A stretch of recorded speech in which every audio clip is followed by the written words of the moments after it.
ఎందుకు ఆ బాటిల్? రేపటి నుంచి నేను జిమ్కి వెళ్తున్నా కదా మమ్మీ, జిమ్ లో వాటర్ తాగడానికని జిమ్ బాటిల్ అన్నమాట.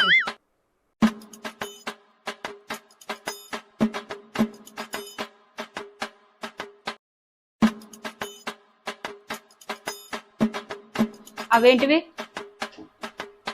రేపటి నుంచి జిమ్కి వెళ్తా కదా మమ్మీ, చేతులు ఇట్లా రఫ్ అయిపోతాయి ఆ రాడ్స్ పట్టుకొని, అందుకే గ్లౌస్. అబ్బో, పాపం ఫీల్ అయినట్టున్నారు. మళ్ళీ ఈ బాటిల్ ఎందుకు? రేపటి నుంచి జిమ్కి వెళ్తా కదా మమ్మీ, రోజుకి ఎంత లేదన్నా ఒక 2 to 3 లీటర్స్ వాటర్ తాగాలి. నాకు మెజర్మెంట్స్ తెలుస్తుందని చెప్పేసి ఈ బాటిల్ తీసుకున్నాను. హ్మ్.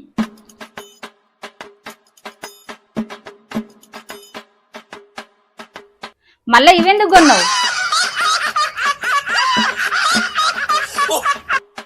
రేపటి నుంచి జిమ్కి వెళ్తా కదా మమ్మీ, పాత ప్యాంట్లు ఎలా వాడతాం చెప్పు, అట్లానే ఒక 2 జిమ్ పాయింట్స్ ఆర్డర్ పెట్టుకున్నాను.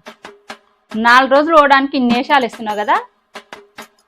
రేపటి నుంచి 6 గంటలకు లేపుతా, లేవకపోతే చెప్తాను నీ సంగతి. నేను ఇంత స్వీట్ గా మాట్లాడుతుంటే రిప్లై ఇవ్వకుండా వెళ్ళిపోతున్నాడు.